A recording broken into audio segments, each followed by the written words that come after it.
네, 오랜만에 녹화입니다. 안녕하세요. 이번 시간에는 학생들이 좀 헷갈려하는 부분인데요. 거리, 속도, 시간에 관련된 관계식을 좀 이해해보자 라는 시간을 마련해봤습니다. 중학교 때 배우는 내용은 전혀 등장하지 않습니다. 이거는 미분, 적분을 배운 학생들한테 추천하는 내용이지 중학교 내용은 아닙니다. 중학교 때 이런 걸 배워봤을 거예요. 거속시. 정말 힘들었을 겁니다. 거리는 속력 곱하기 시간, 속력은 시간분의 거리, 시간은 속력분의 거리라고 주구장창 외웠을 텐데요. 안타깝게도 이런 내용은 고등학교 수학에서는 더 이상 등장하지 않아요. 더 이상은 네이버. 더 이상은 등장하지 않습니다. 그러면 뭘 배우나? 고등학교 때는 일단은 어떤 점이 있고요. 움직이는 점이겠죠. 이 점의 위치를 시각마다 알 수 있다라고 일단 가정을 합니다. 예를 들어서 1초 후의 위치, 2초 후의 위치, 3초 후의 위치, 4초 후의 위치, 이런 것들을 함수로 표현이 됐다 이거죠. 이런 식으로 어떤 점에 좌표가 있을 때 그 좌표값이 적당한 1차 함수, 2차 함수 등등등으로 표현이 가능하다. 이게 있다고 했을 때 그럼 이 관계식을 그래프로 그릴 수도 있겠죠? 독립변수, 좀 어려운 말이죠. 독립변수. 여기 있는 t를 말하는 거예요. 여기서 x는 종속변수. 어려운 말이군요. 내가 이제 t 시간이 얼마일 때 위치가 얼마인가 이걸 구하고 싶은 거잖아요. 어떻게 보면 그쵸? 시간이 얼마일 때 위치가 얼마인가. 이제 보통 이제 x에서 y로의 함수라고 할 때 x쪽을 독립변수로 보는 건데 어쨌든 그걸 가로축으로 놓는 거잖아요. 가로축. 얘 같은 경우는 지금 t를 가로축, 그러니까 시간을 가로축으로 보고 위치를 세로축으로 보는 하나의 함수 그래프를 그렸다 치자 이겁니다. 무슨 말인지는 간단한 예제를 보면 좀 알 거예요. 그래서 이제 그 그래프를 그렸을 때 그 그래프에서 기울기가 나올 텐데, 그래프 기울기 다 알잖아요. 그래프 기울기.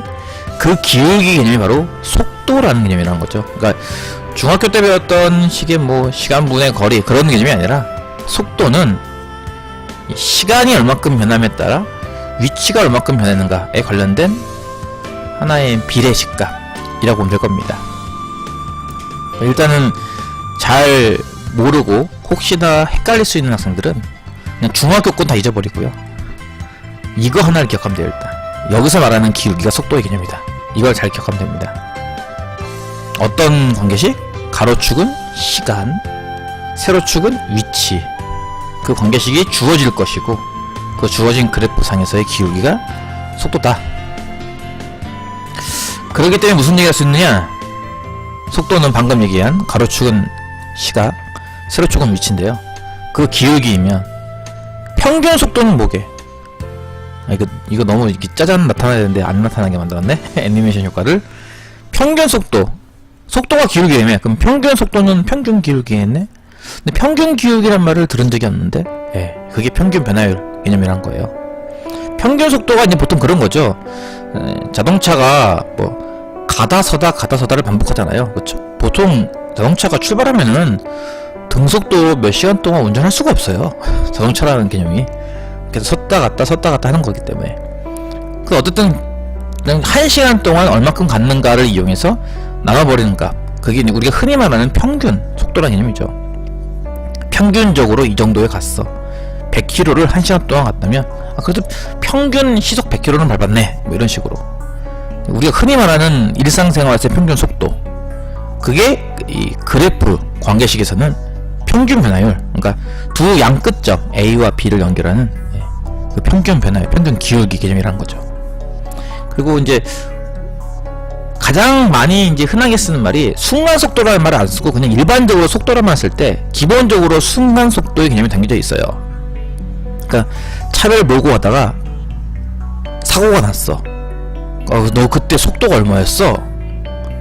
속도가 얼마? 누가 예를 들어서 그때 속도가 얼마인데? 라고 하면은 충돌할 당시 속도를 물어보는 거겠죠. 평균 속도를 물어본다거나 이러진 않을 거예요. 옆에 있는 친구가 지금 자동차 속도가 얼마지? 그냥 속도가 얼마지? 라고 물어봐도 지금 속도에 관련된 걸 물어보겠지. 설마 지금까지 운전한 거리가 몇 킬로고 시간이 얼마니까 평균 속도가 얼마, 이걸 물어보지 않을 거란 얘기죠. 그래서 우리 일상생활에서 쓰는 속도라는 개념은 대부분 다 순간 속도 개념입니다. 지금 물어보는 그 당시 한 시점을 골라서 그때 속도는 얼마냐 이렇게 물어보는 건데요. 속도는 기울기랑 같다고 했으니까 순간 속도는 순간 기울기랑 같겠네. 순간 기울기란 말은 비슷한 말은 들어본 적 있을 거예요, 그렇죠? 순간 변화율. 이 순간 변화율이 우리가 흔히 말하는 미분계수, 접선의 기울기이기 때문에, 그러면 위치식에서 미분한 게 순간 변화율, 흔히 말하는 일반적인 속도겠구나라고 해서 위치 시각 사이의 관계식에서 이걸 미분한 값이 속도다, 이렇게 이해하면 됩니다.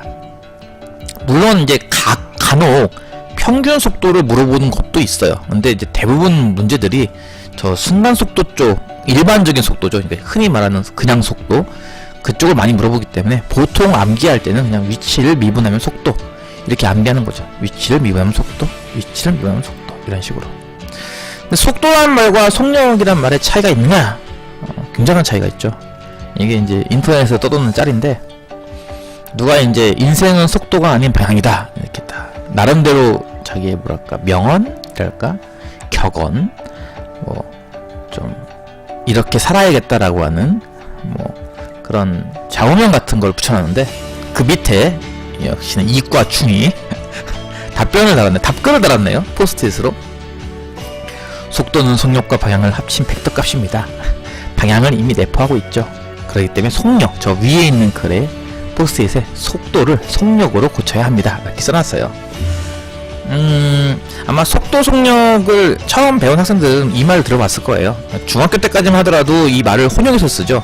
속도라고 하기도 하고 속력이라고 하기도 하고. 왜냐면 중학교 때까지만 하더라도 운동은 한쪽으로만 한다 라고 생각을 하고 풀거든요. 근데 이제 고등학교 올라서부터 운동이 막 이제 전진 후진을 왔다 갔다 할 수도 있기 때문에 그것까지 구별을 하려면 일단 속도라는 개념은 방향까지 고려하는 거, 속력은 단지 크기만 고려하는 거. 그래서 전진할 때는 속도로는 플러스 10, 후진할 때는 속도로는 마이너스 10, 이렇게 구별된다면 속력은 전진을 하나 후진을 하나 똑같이 10 이렇게 본다는 거죠. 그러니까 어찌 보면은 자동차에 달려있는 그 계기판에는 사실은 속도 계기판이라기보다는 속력 계기판이 맞을 거예요. 왜냐면 후진을 해도 이게 플러스 10으로 올라가요, 자동차는. 그러니까 속도 계기판이라기보다는 속력 계기판이라고 보는 게 맞겠죠, 그거는. 어떤 이런 차이가 있대요. 지금 하나의 예를 들었는데요. 모는 종이가 이제 한 칸에 1이라고 치고 원점이 여기 가운데 있다고 쳐볼게요. 1초 동안 10만큼 도망가 라고 했어. 런닝맨처럼 1초 동안 10만큼 도망가 라고 했어요. 그랬더니 여러 방향으로 이렇게 튄 거죠. 10이라고 하는 반지름 10자리 원을 그렸을 때 이 원 어딘가에 멈췄겠죠. 근데 속력으로 보면 다 똑같은 10이에요 1초 동안 10만큼 갔으니까. 하지만 속도로 본다면 다 다르다는 거죠. 왜냐면은 방향이 다르니까. 노랑과 녹색과 저 오렌지색 귤색과 빨간색과 파란색이 다 다르다는 거죠. 그래서 얘네들을 구별하기 위해서는 제일 좋은 게 뭘까? 이 여러 가지 화살표를 구별하는 방법. 크기가 다 10인 건 알겠지만 저걸 구별하는 방법에 제일 좋은 건 바로 벡터로 봤을 때는 성분 개념. 벡터를 아직 안 배웠어도 상관없습니다. 어쨌든 좌표화시키는 게 그나마 좀 편리하다, 구분도 된다는 거죠. 지금과 같이 옐로우, 저 노란색처럼 움직인다면 노란색 끝점의 좌표가 저게 6,8이야. 그러면 쟤는 뭐야? 68 이렇게 표기하겠다는 거죠. 68. 그럼 누가 봐도 이게 동쪽으로 6m, 북쪽으로 10m, 그곳에 도착을 했나봐, 이렇게 알 수 있다는 거예요. 그걸로 크기뿐 아니라 방향도 알 수 있다는 거죠. 방향도. 파란색 같은 거는 오른쪽으로 갔죠. 10,0에 떨어졌죠. 동점의 좌표가 10, 0. 오렌지색 같은 경우는 거꾸로 마이너스 10, 0. 이제 이과 학생들은 이렇게 다양한 방향에 대한 걸 다 다루기 때문에 이런 성분, 좌표적인 방법이 참 도움이 되겠지만 문과 학생은 이렇게까지는 하지 않습니다. 그렇기 때문에 보통은 이제 플러스 마이너스 개념만 써요. 그러니까 예를 들어서 문과 학생들한테는 저 노랑, 녹색, 빨강 이런 움직임은 관찰하지 않고 오로지 파랑과 주황뿐이에요. 그래서 파랑은 플러스 10으로 보는 거고 주황은 마이너스 10으로 보자. 이렇게 움직이는, 지렁이가 앞뒤로만 움직이는 그런 식의 움직임만 관찰을 할 거라서 뭐 이렇게 좌표까지는 안 쓰고, 문과 학생들까지는 이제 그냥 플러스 마이너스 개념만 쓰고, 이과 학생들은 플러스 마이너스도 구별 안 되잖아, 나머지들이. 그래서 좌표적으로 구별한다, 이게 보겠다는 거죠. 그러면 속력은 뭐냐? 속도라는 것과 속력이라는 것의 차이를 좀 이해하냐? 아까 얘기했던 속력은 속도의 절대적인 크기예요, 그냥. 그러니까 어느 방향으로 가더라도 어쨌든 10만큼 간 곳에 있지 않느냐? 속력은 다 똑같이 10. 1초 동안 10m 갔으니까 1초에 10m라고? 1초 동안 10m 갔으면 속력은 무조건 10m 10m/s, 초속 10m. 그것을 이제 아까 했듯이 인문계 학생들은 전진 수준밖에 안 배우기 때문에 오른쪽으로 10m 간, 아까 잠깐 이게 전 걸로 돌아가 볼까요? 오른쪽으로 간 거 이거를 플러스 10처럼 보는 거고요, 왼쪽으로 가는 것을 마이너스 10처럼 봐요, 속도에서는. 하지만 속력에서는 이쪽도 플러스 10, 저쪽도 플러스 10. 그러니까 마이너스 10이었던 거를 플러스 10으로 읽으려면 당연히 절대값 개념이 들어가겠죠. 그래서 이제 속력은 속도의 값에 절대값만 씌우면 됩니다. 이게 인문계 학생들은 되게 단순하지? 정말 쉬워요, 그쵸? 예. 반면에 자연계 학생들은 이제 보통 고등학교 과정까지에서는 이제 평면운동밖에 안 다루는데, 뭐 조금만 더 생각을 해본다면 입체를 다뤄도 크게 문제가 없을 것 같아요. 저는 다뤄본 적이 없지만 여러분은 다룰 수 있을 테니까, 뭐 항공기를 운행하는 이런 학생들 나중에 필요할 수 있겠죠. 그래서 이제 이 물체의 속도라는 개념은 사실은 이제 세 속도의 이 합쳐진 거죠. 아까 여기서 본다면은 이 옐로우가 68인 이유가 어찌 보면은 X축으로는 1초에 6m씩 갔어, Y축으로는 1초에 8m씩 갔어. 그래서 그걸 합쳐놨더니 1초에 10m를 간 거야, 이렇게 된 거잖아요. 피타고라스 정리 때문에 6, 80. 그런 것처럼 X축 속도로 따로 구하고 Y축 속도 따로 구하고 Z축도 있다면은, 그러니까 또 하나 축, 공간축이 하나 있다면은 공간축 속도까지 구해서 각각의 피타고라스 정리 쓰듯이 하면 그게 바로 속력이 된다. 요 관계식은 이제 뭐 이과 학생들은 아마 Z는 몰라도 요 앞에 것들은 아마 알 거라고 생각하는데요. 위치 관계식이 T로 나와 있는 게 두 개가 나오죠, 보통. X 좌표만 배우는 게 문과라면 여기에 Y 좌표 움직임도 배우는 게 이과고, 두 개를 동시에 다루는 거에 불과하죠, 이렇게. 근데 반대로 위치는 어떻게 하는 거지? 지금 방금까지 했던 내용을 다시 한번 간단하게 얘기한다면, 위치는 시각에 대한 식으로 나타날 것이다. 시각이 주어지면 위치를 구할 수 있도록 하는 적당한 식이 있을 것이다 라는 거고, 그럼 반대로 그걸 거꾸로 이제 미분 관계인 걸 알았잖아요. 위치를 미분하면 속도, 엄밀하게는 순간 속도가 되겠지만 어쨌든 위치를 미분한 건 속도가 됐다는 걸 알았다면, 그럼 속도를 거꾸로 하는 게 위치 아니겠는가. 그래서 당연히 속도를 부정적분하면 되겠지 라는 생각이 나는 거죠.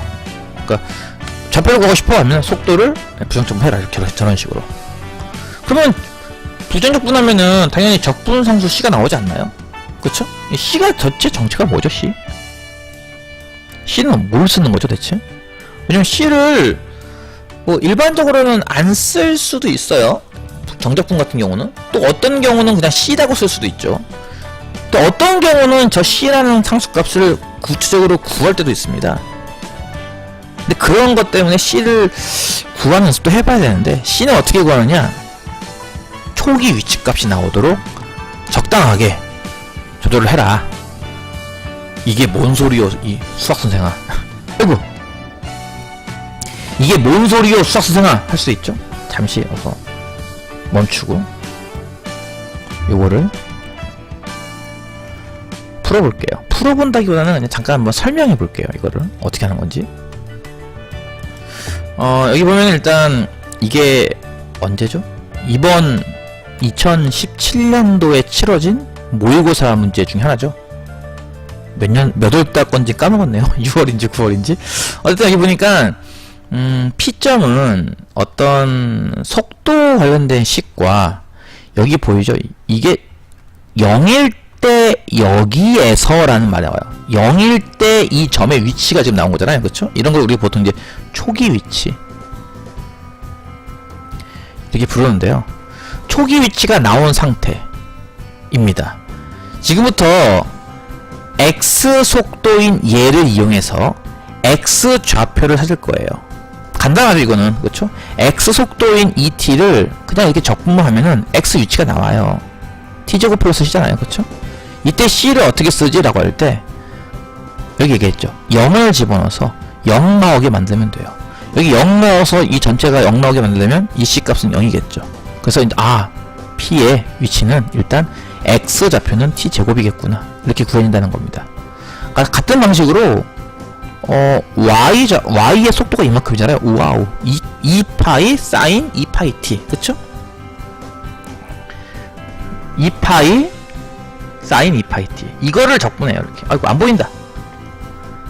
2파이 사인 2파이 t 적분하면은 2파이 상수니까 나가고 사인 2파이 t니까 마이너스 코사인 2파이 t가 된 다음에 t의 계수가 2파이니까 2파이가 나가니까 어머나 세상에 앞에 거랑 약분되네 해가지고 마이너스 코사인 2파이 t 플러스 c가 나올 거예요. 이때 c는 뭐냐? 이때 c는 마찬가지인 게 처음 위치가 t가 0일 때 마이너스 1 아니었느냐. 여기에 0 넣어서 이 전체적으로 이 값이 마이너스 1 나오도록 할 수 있는 C값을 정하겠다는 거죠. 0을 집어넣으면 코사인 0은 1 앞에 마이너스 있으니까 이게 마이너스 벌써 이거는 마이너스 1인데 C는 없겠죠. 0. 그래서 Y의 위치는 마이너스 코사인 2파이 T다. 이런 식으로 P의 속도와 그리고 초기값을 통해서 이런 식으로 실질적인 P의 위치를 알아낼 수 있다 라는 겁니다. 이런 식으로 상수를 맞추겠다는 거예요. 적분 상수를 적당히 맞춰보겠다.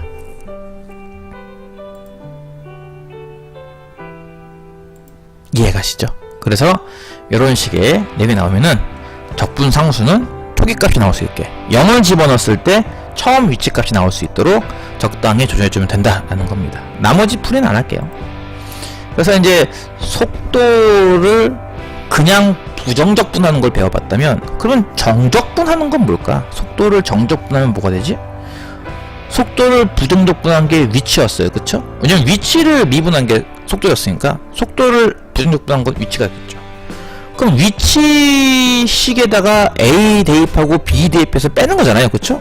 정확하게는 이제 B를 대입한 값에서 A를 대입한 걸 빼는 건데 그러면 이게 무슨 뜻이면은 B의 위치에서 A의 위치를 빼는 거겠구나 라고 볼 수 있을 거예요. 그쵸?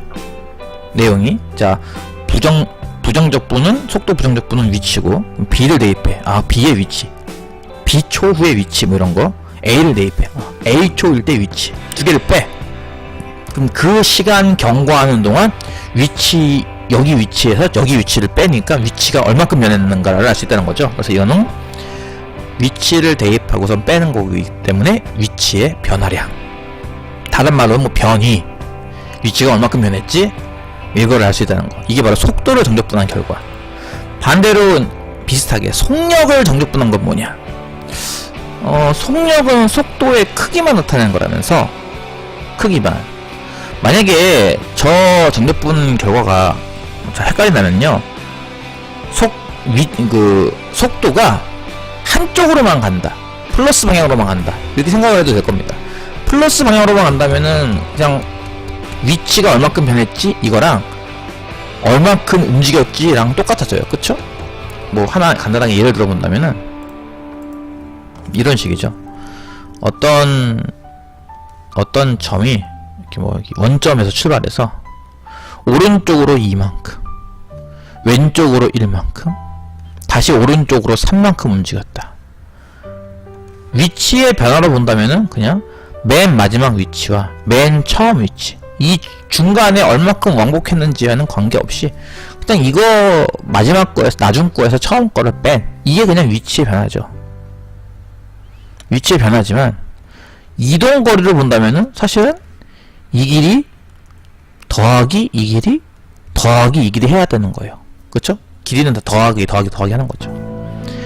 근데 만약에 이게 한쪽 방향으로만 움직인다고 친다면 지금과 같이 왔다 갔다 하지 않고 한쪽으로만 이만큼 1만큼 3만큼 간다고 친다면 위치 변화가 얼마만큼이지? 위치 변화는 이만큼이야 이겠지만 얼마큼 움직였지? 움직인 것도 이만큼이지 라는 식이 된다는 거죠. 그러니까 지금과 같이 왕복을 하게 되면은 위치 변화랑 이동 거리는 다른 개념이 되겠지만 한쪽으로만 움직인다고 치면 위치 변화랑 이동 거리는 같은 게 돼요. 요 개념을 조금 더 풀어서 설명하면 좋은데 너무 자세해지면 또 지루해지니까 그냥 그렇게 해서 한쪽으로만 움직인다고 생각을 해봐. 위치 변화랑 이동 거리는 같지 않겠어 라고 해서 위치 변화를 구하는 거, 이거 그냥 속도라고 생각을 하면은 위치 변화 구하는 거랑 똑같은데 이동 거리랑 같다. 여기에 대해서는 뭐 원래 사실은 이 움직임을 이렇게 잘게 쪼개가지고 델타 X만큼 쪼개가지고 이거 합 이렇게 이제 설명을 해야 되는 건데, 원래 그렇게 설명해야 되는 건데 넘어가겠습니다. 그냥 간단하게 할게요. 그럼 다시 한번 정리를 한번 해본다면요, 일단 문제에서는 위치, 어떤 점의 위치가 시각으로 t초 후의 위치가 다음과 같다 이런 식으로 표현된 식이 아마 있을 거예요. 이게 있거나 속도가 있거나 할 겁니다. 그랬을 때 그 위치식을 미분한 게 바로 속도입니다. 속도는 위치를 미분한 거. 뭐 이거 한 번 더 미분한 건 가속도 개념인데, 이거 뭐 저 위치 개념을 잘 이해했다면은 금방 이해할 수 있을 것 같아요. 그래서 따로 설명하지 않았습니다. 속도를 그냥 부정적분을 한다면은 위치식이 나오긴 해요. 하지만 적분상수가 나올 텐데 걔를 어떻게 정하느냐라고 놓고 봤을 때는 초기 위치라는 것을 이용해서 t에다 0 집어넣었을 때 초기 위치가 나올 수 있도록 적분상수를 적당히 정하라 이런 거고요. 속도를 정적분한 건 위치가 얼만큼 변했는가, 속력을 정적분한 건 거리로 봤을 때 얼만큼 갔는가 이런 겁니다. 이건 뭐 말로 하는 것보다 사실 뭐 문제, 근데 어렵지 않아요. 사실 문제가 간단한 건데 많이 헷갈려 하더라고요. 그래서 이제 간단한 거 문제, 뭐 어려운 거 일부러 풀 필요 없습니다. 간단한 거 몇 개만 잡아서 연습해 보면은 금방 공식 이해 갈 거예요. 어쨌든 오늘은 이 정도까지만 녹화를 하도록 하겠습니다. 다음에는 더 재미있게 해야 되는데 재미있게 할 게 없네요. 좋은 소스가 있으면 좀 많이 좀 추천 좀 해주시고요. 오늘은 여기까지입니다. 감사합니다.